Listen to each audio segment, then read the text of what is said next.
읽겠습니다. 하나님 말씀은 누가복음 16장 1절부터 13절 말씀입니다. 신약성경 122페이지 누가복음 16장 1절부터 13절 말씀, 저와 한 절씩 교독하시고 마지막 절 합독하겠습니다. 또한 제자들에게 이르시되 어떤 부자에게 청지기가 있는데 그가 주인의 소유를 낭비한다는 말이 그 주인에게 들린지라.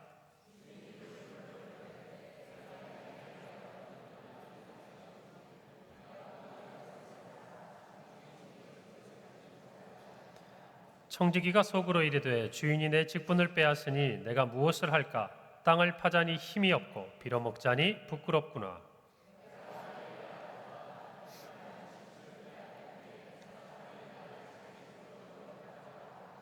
주인에게 빚진 자를 일일이 불러다가 먼저 온 자에게 이르되 내가 내 주인에게 얼마나 빚졌느냐?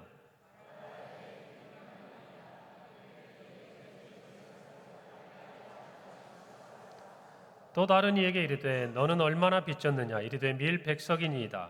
이르되 여기 내 증서를 가지고 80이라 쓰라 하였는지라.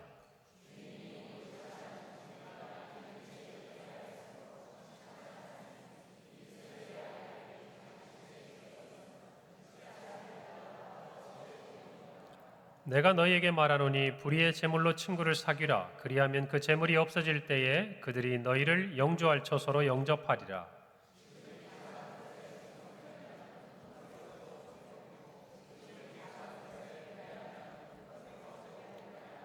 너희가 만일 불의한 재물에도 충성하지 아니하면 누가 참된 것으로 너희에게 맡기겠느냐?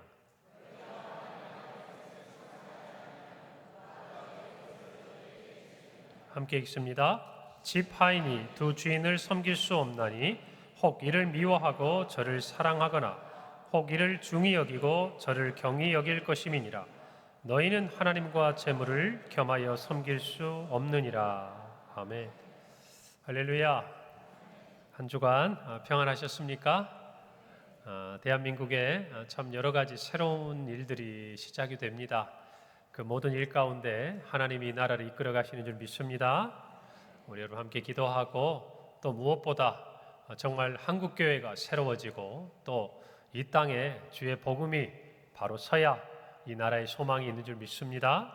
우리가 해야 할 일들을 주신 사명 잘 감당하는 우리 교회요, 우리 성도들이 되십시다.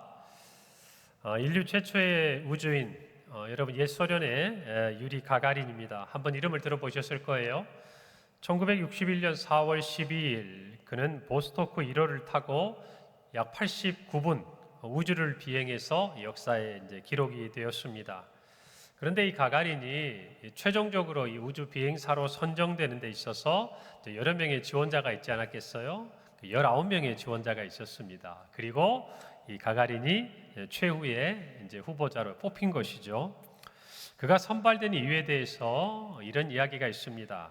우주 비행사 최종 결정 일주일 전에 가가린을 포함해서 20명의 지원자가 이 우주 비행선인 보스토크 1호에 탑승할 기회가 이제 생겼습니다. 이때 다른 지원자들은 당연히 신발을 신고 우주선에 모두 올랐는데 유독 이 가가린만 신발을 벗고 이 비행선에 올랐어요. 그런데 그의 이런 행동이 이 비행선을 설계한 책임자의 눈에 띈 거예요. 그의 생각에 우주선을 귀하게 대하는 그의 자세를 보고 그것이 가장 비행사에게 기본이 되지 않을까라고 생각하게 되었고, 그의 강력한 추천으로 가가린은 최초의 우주인으로 결정이 되었습니다. 여러분, 최초의 우주 비행사가 되는 일에 그가 그 비행선을 타는데 신발을 벗는 게 무에 그리 중요한 일이겠습니까? 그가 비행사로서 가지고 있어야 될 지식과 또 체력과 다른 중요한 요소들이 얼마나 많겠어요. 그 중요한 요소들 중에 그 수많은 사람들 중에 고르고 골라서 20명이 됐습니다. 여러분, 이 20명 중에 한 명을 뽑는 일, 사실은 제가 볼 때는 누가 돼도 크게 차이가 나지 않을 거예요. 그런데 그 한 명을 뽑게 되는 이 중요한 결정의 그 키포인트는 사실은 지금까지 생각했던 그런 중요한 자격이 아니었다는 거예요. 어떻게 보면 그다지 중요해 보이지 않는 길, 어쩌면 작은 일이라고 치부할 수 있는 그 한 가지 행동이 그가 인류 최초의 우주 비행사로서 뽑히게 된 이유였다라는 것입니다. 우리는 살아가면서 크고 위대한 일에 관심이 많아요. 무엇인가 어떤 사명을 맡게 되거나 어떤 직책에, 어떤 직위에 이르게 되면 내가 어떤 일들, 내 업적을 남길까, 어떤 사람들이 기억할 만한 어떤 것들을 행할까, 그런 것들에 사람들의 관심은 자연히 쏠리게 마련입니다. 여러분, 그런데요, 대부분의 경우 오히려 사람들은 작은 일에 감동하고 그 일을 기억합니다. 여러분, 그렇지 않습니까? 여러분, 한번 관계를 생각해 보세요. 여러분 기억 속에 한번 생각난 한 사람을 떠올려 보십시오. 그분이 어떤 정말 세상을 변화시킬 만한 큰 일을 했다, 위대하다. 그런데 우리의 마음에 오랫동안 기억되는 일은요, 그런 게 아니에요. 누군가의 따뜻한 말 한마디, 내가 힘들고 외로울 때 나에게 찾아와서 따뜻하게 아무 말 없이 손을 잡아주었던 그 행동, 사실 그와 같은 작은 것 하나하나가 마음속에 기억이 되고 사람들에게 감동을 주는 것이죠. 그래서 어쩌면 우리는 그와 같은 작은 행동 하나하나를 어쩌면 유의 깊게 또 세심하게 살펴보는지 몰라요. 여러분, 하나님도 마찬가지입니다. 아니, 하나님은 더 세밀하세요. 여러분, 사람들은 대문에 걸려있는 간판을 봅니다. 그러나 하나님은 현관에 놓인 신발을 보세요. 이것이 하나님과 우리의 시선의 차이예요. 시각의 차이라는 것이죠. 하나님은 우리가 얼마나 큰 일을 했는지에 사실 큰 관심이 없으세요. 하나님은 오히려 우리에게 주어진 작은 일상 가운데서, 아니 우리의 삶에 주어진 작은 일들 가운데서 우리의 마음이 어떠한지, 그것이 하나님의 관심사라는 것을 우리는 성경을 통해 살펴볼 수가 있습니다. 한 사람의 그 마음이 어디에 있는가, 그의 진심이 어디에 있는가 보는 방법은 그가 하는 큰 일보다는 그가 대하는 작은 일에 그가 어떤 자세를 가지고 있는가, 여러분 어쩌면 이게 훨씬 정확할 거예요. 다윗을 왕으로 세우기 위해서 하나님은 사무엘을 그의 아버지 이새의 집에 보냅니다. 그리고 그의 아들들을 만나게 하죠. 그때 이새의 아들 엘리압을 보고 사무엘은 그를 왕으로 마음에 둡니다. 그런 사무엘에게 하나님은 이런 말씀을 하세요. 사무엘상 16장 7절입니다. 여호와께서 사무엘에게 이르시되 그의 용모와 키를 보지 말라. 내가 이미 그를 버렸노라. 내가 보는 것은 사람과 같지 아니하니 사람은 외모를 보거니와 나 여호와는 중심을 보느니라. 아멘. 하나님은 우리의 중심을 보셔요. 그런데 하나님이 보시는 우리의 중심은 우리의 삶의 작은 일에서 드러난다는 거예요. 여러분, 이걸 저와 여러분이 기억해야 돼요. 하나님이 보시는 우리의 믿음은, 하나님이 보시는 신앙인으로서, 그리스도의 제자로서 우리의 실체는 누구에게나 보이는 우리의 삶에 두드러지고 나타나는 모습이 아니라 하나님의 눈에 보이는 그 작은 일상, 그 작은 일상, 우리에게 맡겨진 어쩌면 누구도 관심을 가지지 않을 것 같은 그 작은 일을 행하는 우리의 자세 가운데서 하나님은 발견하시고 보신다는 거예요. 여러분, 시편 78편 70절에서 71절에는 이런 말씀이 있어요. 또 그의 종 다윗을 택하시되 양의 우리에서 취하시며 전 양을 지키는 중에서 그들을 이끌어내사 그의 백성인 야곱, 그의 소유인 이스라엘을 기르게 하셨다. 하나님이 다윗을 이스라엘의 왕으로 세우실 때 그의 중심을 보신 자리는 그가 왕이 되어서 어떻게 했느냐가 아니에요. 그가 그 이전에 목동일 때, 그가 이 전에서 양의 우리에서 양들을 칠 때 그가 어떻게 하나님 앞에 서 있었는지, 그 일을 어떤 마음으로 그의 중심을 두고 행했는지 하나님이 그걸 보셨다는 거예요. 그리고 그에게 이스라엘의 왕이라는 큰 일을 맡기셨다는 것입니다. 그러니 다윗의 왕이 되는 그 인생의 출발은 사무엘을 만난 때가 아니라 들에서 양을 칠 때였다는 것이에요. 여러분, 작은 것의 중요성은 아무리 강조해도 지나치지 않아요. 예수님은 우리에게 달란트 비유를 통해서 이것을 다시 한번 확인시켜 주십니다. 우리는 달란트 비유를 알죠. 어떤 사람이 먼 길을 떠났습니다. 한 종에겐 5달란트, 한 종에겐 2달란트, 한 종에겐 1달란트를 두었습니다. 결과는 어떻게 됐습니까? 2달란트, 5달란트 받은 종은 열심히 일을 해서 남겨서 주인이 돌아올 때 그 열매를 드렸습니다. 그러나 1달란트 받은 사람은 그것을 땅에 묻어두었지요. 하나님께서 이 2달란트, 5달란트 받은 자에게는 착하고 충성된 종이라 말씀하시면서 내가 적은 일에 충성하였음에 내가 많은 것을 내게 맡기겠다 말씀하시고 내 주인의 즐거움에 참여하라고 말씀하셨어요. 그리고 묻어둔 1달란트 받은 종에게는 악하고 게으른 종이라 책망하셨습니다. 똑같은 말씀이에요. 적은 것에 충성하였으니 많은 것을 맡기겠다. 이게 하나님 나라의 법칙이에요. 하나님이 사람을 사용하시는 원리예요. 하나님이 사람을 보시는 그 중심을 보시는 장소요, 시간이에요. 여러분, 오늘 본문 말씀에서도 예수님은 작은 것에 충성하라고 말씀을 하십니다. 그것이 오늘 설교의 제목입니다. 그런데 그 작다라는 의미가 조금 전에 제가 설명해 드린 여러 부분과는 사뭇 조금 다른 의미로 사용되고 있어요. 이전에 말씀드린 부분들이 작은 것에 충성한다라는 것에 대한 일반적인 이야기, 이해라고 한다면, 학문으로 따지면 총론이고 강론이라고 생각할 수 있다면, 지금 오늘 우리가 함께 읽은 이 본문의 이야기를 통해 말씀하시는 예수님의 작은 것에 충성하라는 말씀은 강론이에요. 무슨 말이죠? 이런 거예요. 일반적인 이야기들, 작은 것에 충성하는 것이 중요하고 그것을 통해 하나님은 중심을 보신다라고 말씀을 하신 것이 총론이고 개론이라면, 강론은 그러면 우리의 삶의 작은 것은 무엇이냐는 거예요. 어떤 자리냐는 거예요. 우리의 삶의 어떤 부분과 어떤 모습을 통해서 하나님은 우리의 중심을 보시는지 구체적이고 실제적으로 예수님께서 설명해 주시는 말씀이 오늘 본문이라는 거예요. 오늘 본문의 비유는 불의한 청지기의 비유라고 불리웁니다. 내용은 이런 거예요. 어떤 부자가 청지기가 있었습니다. 그런데 그는 주인의 소유를 옳지 않은 방법으로 사용한 사람이었어요. 오늘로 따지면 주인의 것, 회사의 이제 사장이나 오너의 것을 횡령이라든지 부실한 경영을 통해서 또 나태하고 게을러서 그 회사나 주인의 재산을 낭비하는 그런 사람이었으니까 이 청지기는 정직하다기보다는 불의한 사람이라 할 수 있겠죠. 어느 날 주인의 귀에 그 소식이 들어가게 됩니다. 그래서 그 주인이 그를 불러서 더 이상 청지기로서 일을 하지 못하게 했어요. 그러자 이 청지기가 한 행동이 굉장히 뜻밖입니다. 독특해요. 어떤 일을 하냐면 주인에게 빚진 자들을 부릅니다. 그리고 그 장부에다가 원래 빚진 것보다 적게 쓰라고 이야기하는 거예요. 100이면 50으로. 여러분 많이 감해졌죠?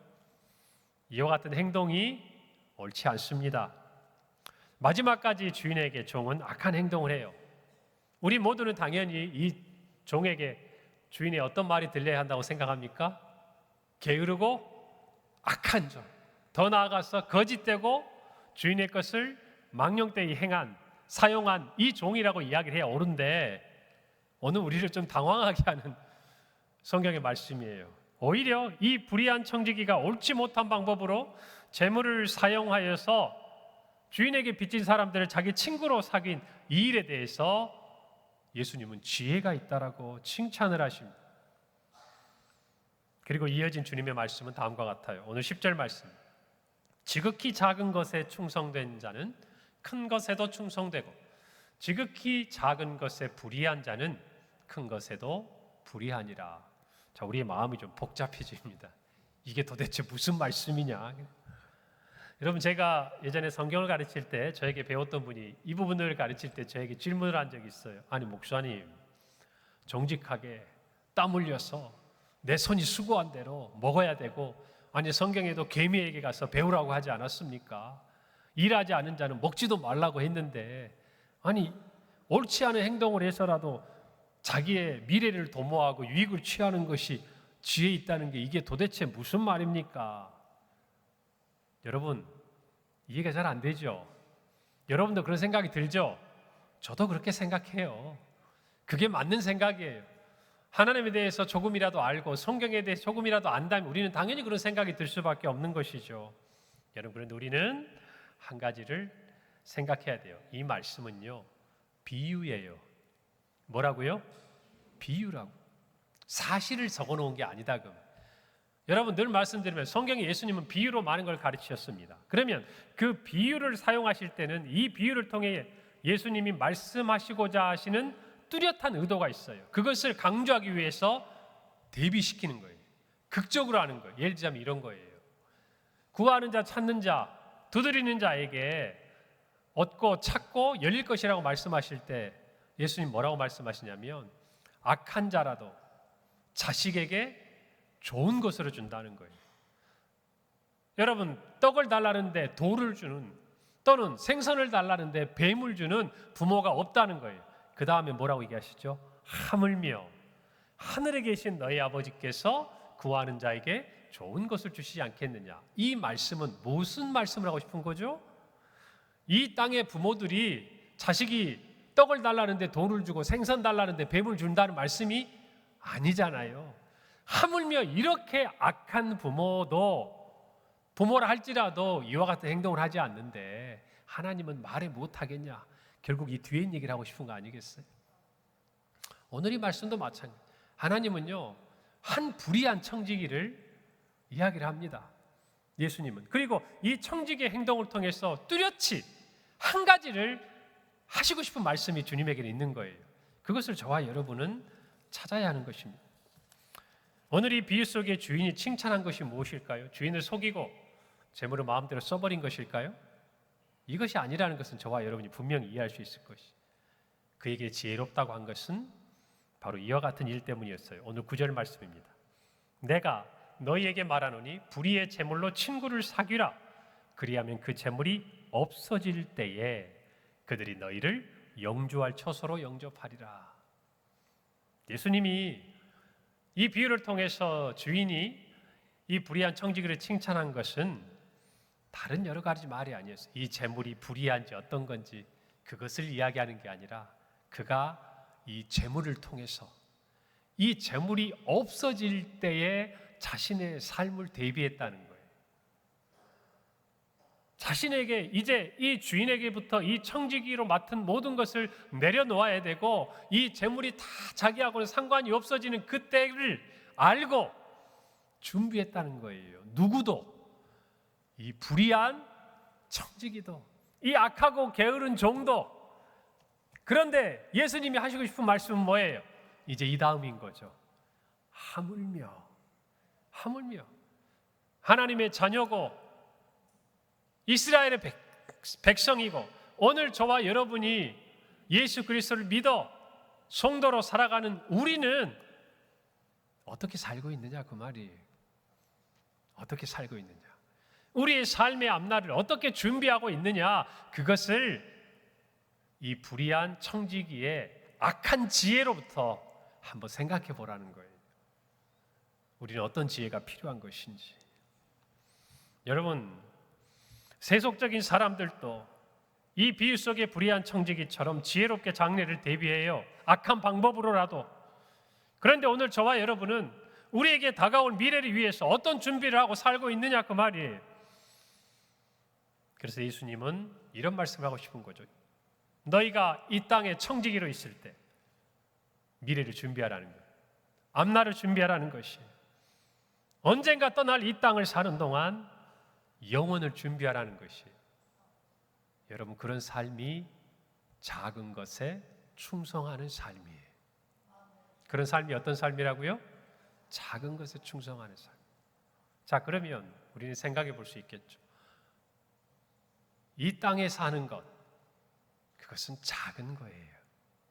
이 땅에서 우리가 가지고 있는 것, 그것은 작은 거예요.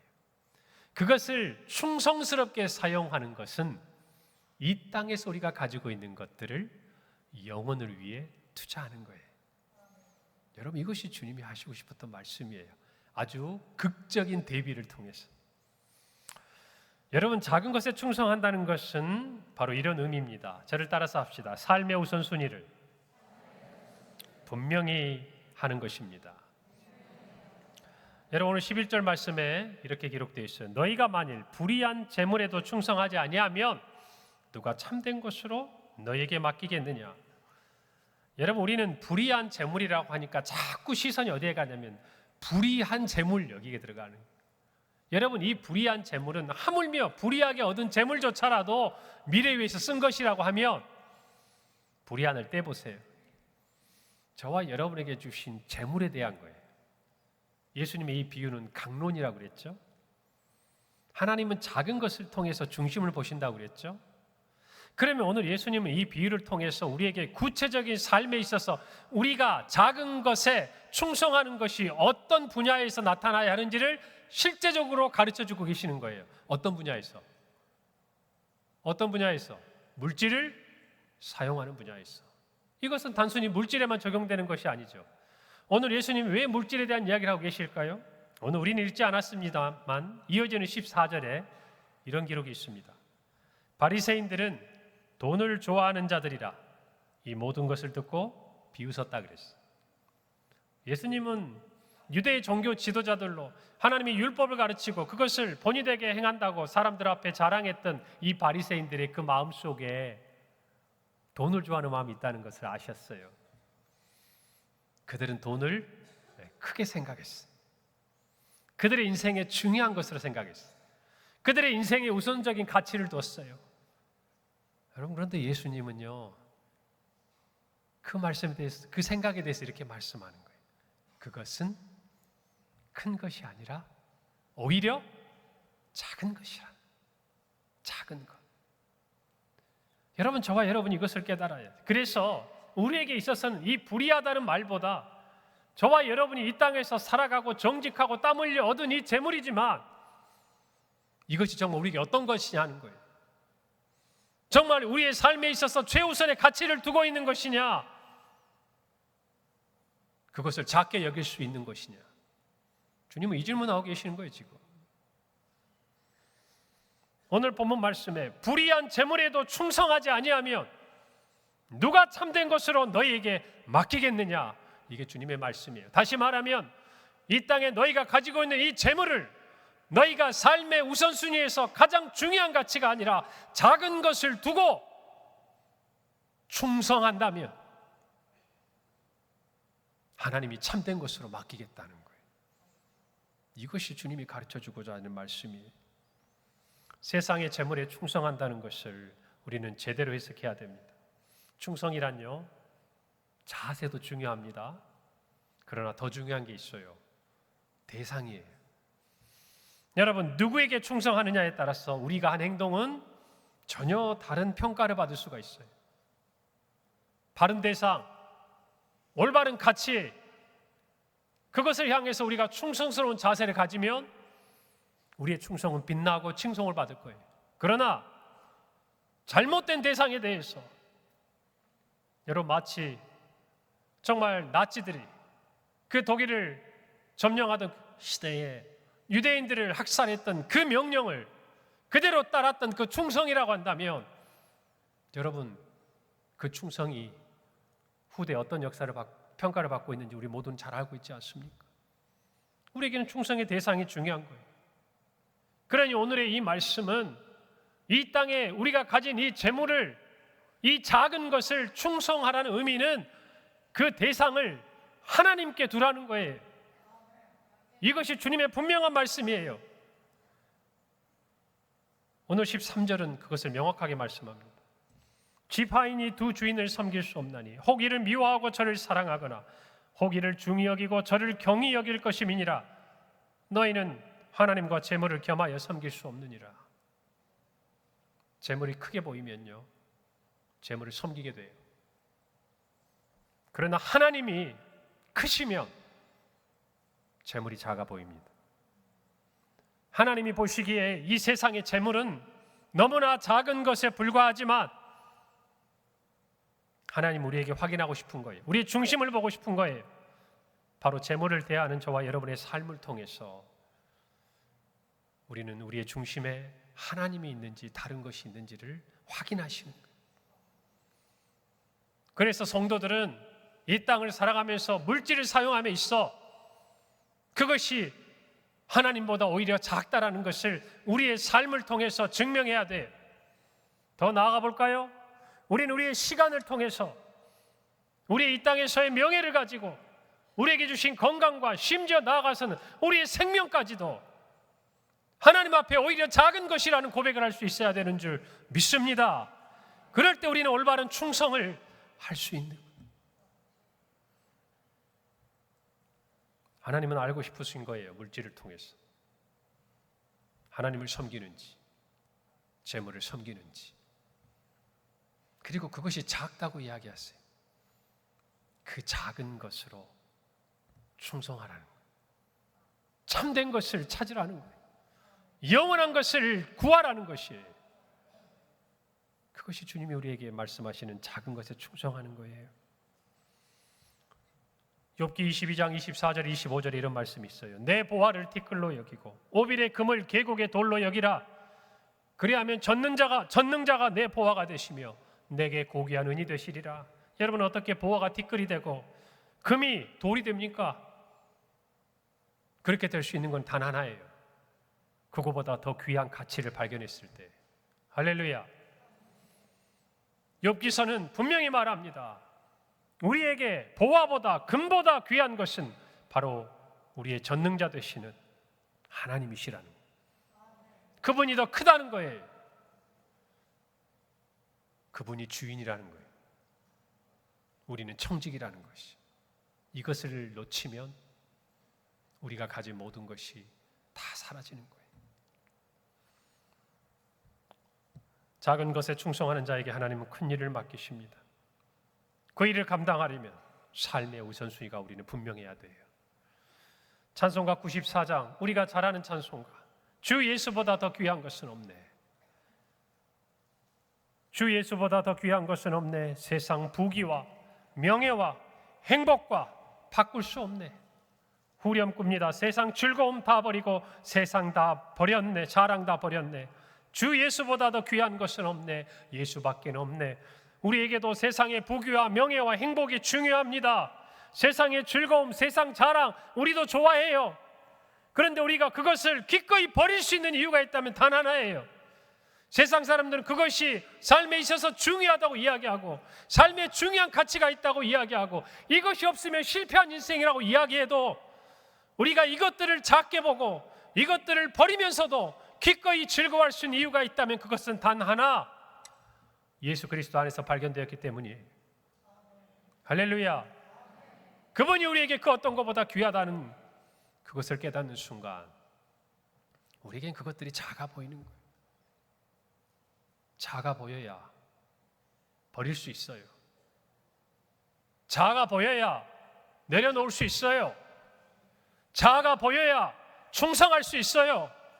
작아 보여야 하나님 앞에 나아갈 수 있어요. 여러분의 마음에 지금 하나님보다 크게 자리 잡고 있는 것이 혹시 있습니까? 돌아보시기를 바랍니다. 여러분, 믿음의 사람들은요, 하나님보다 세상의 부귀와 명예와 행복을 작게 본 사람들이, 그래서 그것을 버린 사람들이, 그것을 주님은 작은 것에 충성했다라고 말씀하시는 거예요. 이 의미를 깨달아야 돼요.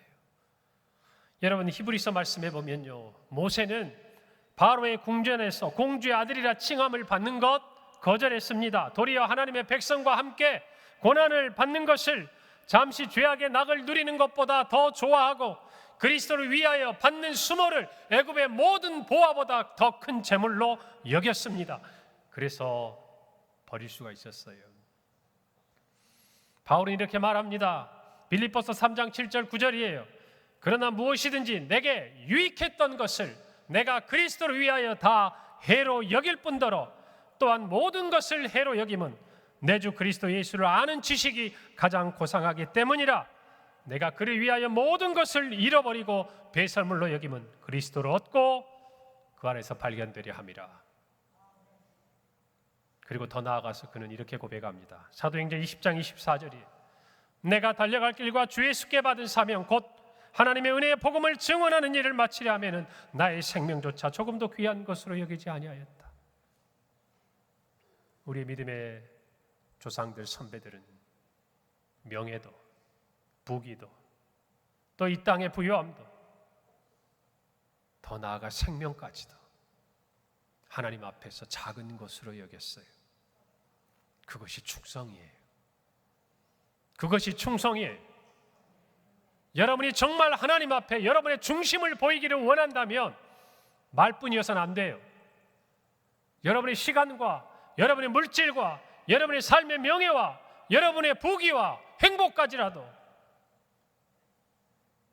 그것이 어디에 뿌리를 두고 있는지, 무엇이 우리에게 더 큰지를 하나님 앞에 나타내야 돼요. 하나님은 그걸 받으시는 거예요. 그것을 보시고 인정해 주시는 거예요. 그것이 우리의 중심이라고 하나님은 판단하시는 거예요. 오늘 저와 여러분이 이 말씀 앞에 분명히 서야 할 줄로 믿습니다. 두 번째로 작은 일에 충성한다는 것, 그것은 삶의 주인이 누군지를 깨닫는 거예요. 오늘 12절 말씀에 너희가 만일 남의 것에 충성하지 아니하면 누가 너희의 것을 주겠느냐? 남의 것이라고 하셨어요. 여러분, 청직입니다. 자신의 것이 아니죠. 주인의 것이라는 거예요. 이 땅의 재물도, 생명도, 부귀도, 명예도, 행복도 우리 것 같지만 실제 우리 게 아니에요. 여러분, 세상의 재물 지금은 우리 것 같죠? 그러나 정확히 말하면 이 땅에 사는 동안이에요. 우리가 이 땅을 떠나는 순간 우리의 재물은 우리게 될 수 없어요. 생명도 이 세상을 떠나는 순간 우리 것 같지만 우리 게 아니에요. 부귀도 행복도 명예도 권력도 그 어떤 것도 똑같아요. 우리도 다 알아요. 그런데 놓지 못해요. 못 놓아요. 이거 놓으면 초라해질까 봐. 이거 놓으면 내가 작아질까 봐. 이거 놓으면 내가 무너질까 봐. 착각하지 마세요. 하나님의 눈에 그것은 너무나 작은 것이에요. 저와 여러분에게는 이와 같은 하나님의 시선이 우리 안에 간직되어야 돼요. 그것이 믿음의 눈이라는 것이죠. 사랑하는 성도 여러분, 우리가 착한 청지기인지 아니면 불의한 청지기인지를 구별하는 것은 바로 이와 같은 삶의 주인이 누구인지를 깨닫는 데서 출발하는 거예요. 오늘 우리는 이 말씀 앞에서 분명히 서야 할 줄로 믿습니다.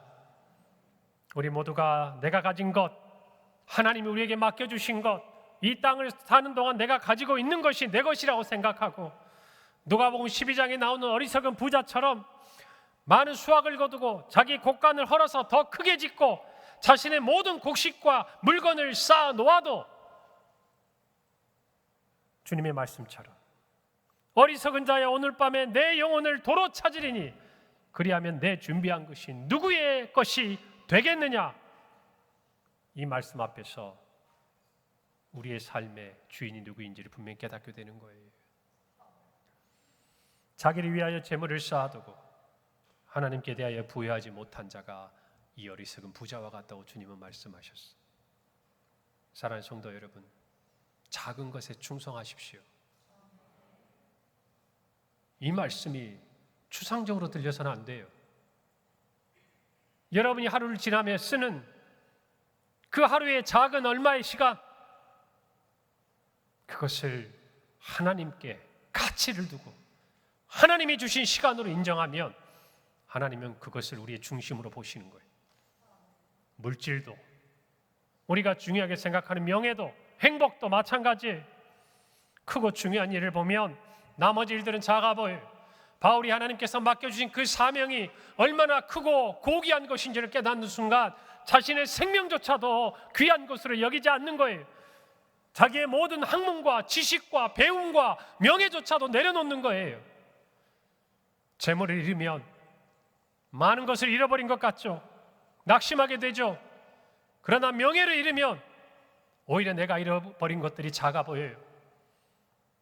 건강을 잃으면 명예도 재물도 오히려 작아 보여요.